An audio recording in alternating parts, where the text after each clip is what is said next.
சிஎஸ்கேவோட அடுத்த young wicket keeper batter பற்றி இந்த வீடியோவில் வந்து ஒரு பெரிய அப்டேட்டாக வந்து பார்க்க போகிறோம். ஸோ யார் இவர், சிஎஸ்கேவை ஜாயின் பண்ணிட்டாரா, பிளேயிங் லெவனில் அவருக்கு ஏதாவது வாய்ப்பு கிடைக்குமா அப்படின்ற மொத்த டீட்டெயில்ஸுமே இந்த வீடியோவில் பார்த்துலாம். ஸோ வீடியோ ஸ்கிப் பண்ணாமல் பாருங்கள். இந்த மாதிரி ஐபிஎல் அண்ட் சினிமா அப்டேட்ஸ் எல்லாம் தெரிஞ்சுக்கணும் மறக்காம நம்ம சேனலில் சப்ஸ்கிரைப் பண்ணிக்கோங்க. ஓகேவா? ஸோ ஸ்டேடியா வீடியோவில் வந்து போயிடலாம். ஸோ யார் இந்த விக்கெட் கீப்பர் பேட்டர் அப்படின்னு பார்த்தீங்கன்னா இவர் பேர் உர்வில் பட்டேல். சரி, யார் இந்த உர்வில் பட்டேல் அப்படின்றத பார்ப்போம். உர்வில் பட்டேலை பற்றி சொல்லணும் அப்படின்னா இவருக்கு 26 வயசு ஆகுது. அண்ட் இவர் வந்து குஜராத்தை சேர்ந்தவர். அண்ட் ஒரு நல்ல பேட்டர், ஒரு நல்ல எக்ஸ்ப்ளோசிவான பேட்டர் அப்படின்னு வந்து சொல்லலாம். நல்ல விக்கெட் கீப்பிங்கும் வந்து பண்ணுவார். இவர் வந்து பார்த்தீங்க அப்படின்னா ஒரு நல்ல ரெக்கார்டும் வச்சிருக்காரு. என்ன ரெக்கார்டு வச்சிருக்காரு அப்படின்னு பார்த்தீங்கன்னா 28 பால்ல செஞ்சுரி வந்து அடிச்சிருக்காரு. அந்த ஒரு ஃபாஸ்டஸ்ட் செஞ்சுரி பை இந்தியன் அப்படின்ற ஒரு ரெக்கார்டு வந்து வச்சிருக்காரு. சையத் முஸ்டாக் அலி எல்லாம் வந்து பார்த்தீங்கன்னா பயங்கரமான ஒரு பேட்டராக வந்து இருந்திருக்காரு. ஓகேவா? ஸோ இவர் வந்து ரீசெண்டாக வந்து சிஎஸ்கே கேம்ப்ல வந்து ஜாயின் பண்ணியிருக்காரு. அதாவது சிஎஸ்கே ட்ரையல் வந்து பண்ணுவாங்களா, அந்த மிட் சீசன் ட்ரையலில் வந்து இவர் ஜாயின் பண்ணியிருக்காரு.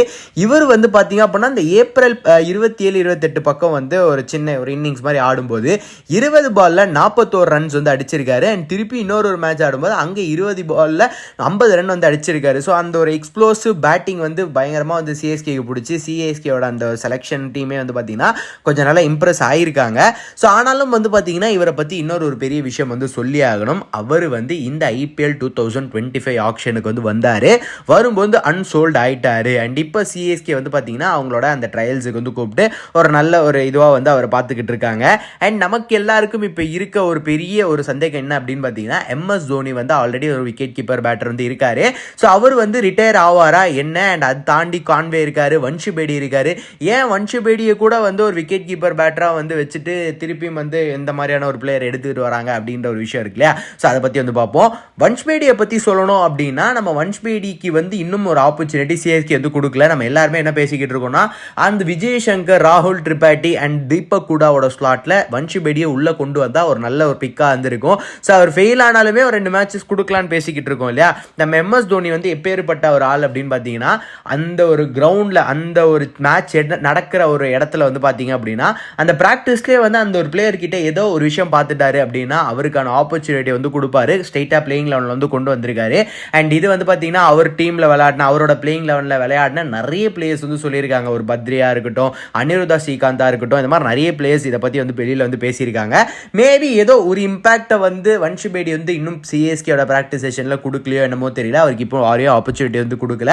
அப்படி இருந்தாலும் கான்வே வந்து நல்ல ஒரு விக்கெட் கீப்பர் பேட்டர் தானே, அவரை வந்து சிஎஸ்கே வச்சுக்கிட்டு ஏன் இன்னொரு ஒரு விக்கெட் கீப்பர் பேட்டருக்கு வந்து போகணும் அப்படின்னு பார்த்தீங்கன்னா எஸ் ஆப்வியஸாக நம்ம கான்வேக்கு வந்து அந்த ஃபார்ம் அப்படின்றது வந்து ஒரு கொஸ்டின் மார்க்காக இருக்குது. பட் எனக்கு தெரிஞ்சு அவர் வந்து ஒரு நல்ல இன்னிங்ஸ் தான் வந்து ஆடினார். நடுவில் ஒரு மேட்ச் ஆடும்போது 50 வந்து அடித்தார். பட் கொஞ்சம் ஸ்லோ, நிறைய பால்ஸ் வந்து எடுத்துக்கிட்டாரு. ஃபைன். பட் ஸ்டில் கான்வே மாதிரியான ஒரு பிளேயருக்கு வந்து நீங்கள் 14 மேட்ச்சில் வந்து பார்த்தீங்கன்னா கிட்டத்தட்ட ஒரு 6-8 மேட்ச் வந்து நல்லா ஆடி கொடுத்துருவாரு. பட் இப்போ வந்து ரச்சனை வேற அவங்க எடுத்துட்டாங்க. ரச்சனை வந்து ஒரு லாங் டர்மாக பார்க்குறாங்க. அவரை கொண்டு வந்து ஸோ நிறைய விஷயங்கள் வந்து சிஎஸ்கே டீமில் இந்த சீசன் வந்து பார்த்தீங்கன்னா ஃப்ளாப் ஆச்சு.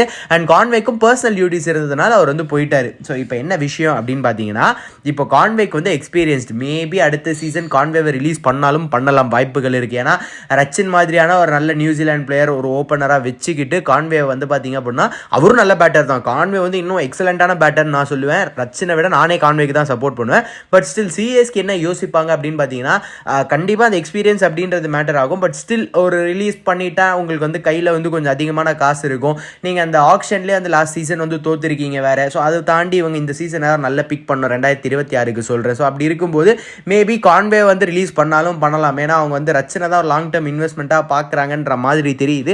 ஸோ அப்படி இருக்கும்போது வந்து பார்த்தீங்க அப்படின்னா நல்ல யங் விக்கெட் கீப்பர் பேட்டர் வந்து தேவை. ஸோ இவரை வந்து கொண்டு வரலாம் அப்படின்ற இது இருக்கும்.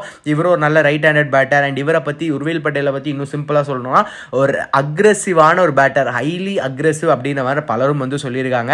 அண்ட் வந்தோடனே அந்த ஒரு ஷார்ட் பீரியடில் குயிக்கான ரன்ஸ் அடிச்சுட்டு போகிறது தான் இவரோட பழக்கமே. அண்ட் நல்ல செஞ்சுரி அடிக்கிறதுக்கான கெப்பாசிட்டி இருக்க ஒரு பிளேயர்.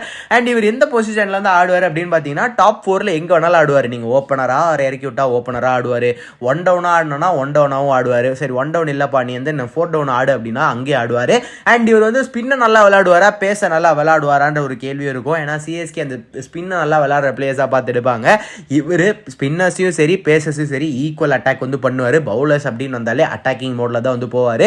அண்ட் ரீசெண்டாக வந்து பார்த்தீங்கன்னா இவர் வந்து ஒரு இவரோட அந்த மேட்ச் ஸ்டாட்ஸ் வந்து பார்க்கணும் அப்படின்னா 6 மேட்ச் ஆடி இருக்காரு. 6 மேட்ச்ல வந்து பார்த்தீங்கன்னா 315 ரன் வந்து அடிச்சிருக்காரு, 229 ஸ்ட்ரைக் ரேட்டு வந்து வச்சிருக்காரு. ஸோ பார்க்கும்போது ஒரு நல்ல ப்ராமிசிங் பிளேயராக தான் வந்து தெரிகிறாரு. அண்ட் சிஎஸ்கே மேபி அடுத்த சீசனுக்கு வந்து இவருக்கு கொஞ்சம் அக்ரெசிவாக போய் அந்த ஒரு இதுவாக இன்டென்ட் கொடுத்து இவரை வந்து ஆக்ஷனில் எடுப்பாங்கன்னு தோணுது.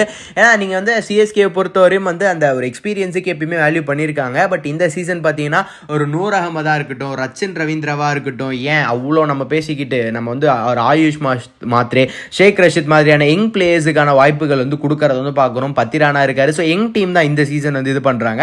ஸோ மேபி அந்த ஒரு எம்ஐ பாத்தில் வந்து போய் அந்த நல்ல டேலண்ட் ஸ்கவுட் பண்ணி டீமுக்குள்ளே கொண்டு வருவாங்களா என்னன்னு தெரியல. நம்ம மும்பை இந்தியன்ஸோட டேலண்ட் ஸ்கவுட்டை பற்றி எல்லாருக்குமே தெரியும், நம்ம அதை பற்றி பேசியிருக்கோம். பட் நம்ம வந்து மும்பை இந்தியன்ஸை பேசுகிறத தாண்டி சிஎஸ்கே கிட்டேயும் நல்ல டேலண்ட் ஸ்கவுட்டிங் டீம் வந்து இருக்குது. பட் ஆனால் அவங்க வந்து எப்படி அந்த பிளேயரை பார்க்குறாங்க அப்படின்ற ஒரு பெர்ஸ்பெக்டிவ் மட்டுமே. மற்றபடி வந்து பார்த்தீங்க அப்படின்னா ஒரு ருத்ராஜ் கெய்க்வாடா இருக்கட்டும், துஷார் தேஷ்பாண்டேவா இருக்கட்டும், இவங்கெல்லாம் அன்கேப்டு பிளேயராக இருக்கும்போது சிஎஸ்கே தான் வந்து க்ரூம் பண்ணி எடுத்துகிட்டு வந்தாங்க. ஆப்வியஸாக துஷார் தேஷ்பாண்டே சிஎஸ்கேக்காக பண்ணும்போது நல்லா பண்ணிட்டு இருந்தாரு. இப்போ ராஜஸ்தானுக்கு போய் கொஞ்சம் அடி வாங்குறாரு, அது வேற விஷயங்கள். அண்ட் ருத்ராஜ் கெய்க்வாடுக்கு இந்த சீசன் வந்து பார்த்தீங்கன்னா அந்த ஒரு ஃபார்ம் அப்படின்றது இனிஷியல் ஸ்டேஜில் பெருசாக கிடைக்கல. பட் ஒரு எல்லா பிளேயருக்குமே அந்த மாதிரி வந்து இருக்கும், பெரிய பெரிய பிளேயர்ஸுக்கே வந்து இருக்குது. ஆப்வியஸாக அவரும் அடுத்த சீசன் கம்பேக் பண்ணிடுவார். எனக்கு தெரிஞ்ச அடுத்த சீசன் உர்வில் பட்டேலை சிஎஸ்கே எடுக்கிறதுக்கு வாய்ப்புகள் இருக்குது. அண்ட் இதை பற்றி நீங்கள் என்ன நினைக்கிறீங்க, உங்கள் கருத்து என்ன அப்படின்றத மறக்காம கமெண்ட் செக்ஷனில் கமெண்ட் பண்ணி அடுத்து எந்த மாதிரியான வீடியோஸ் போடலாம் அப்படின்றது மறக்காம கமெண்ட் செக்ஷனில் கமெண்ட் பண்ணுங்க. நன்றி, வணக்கம்.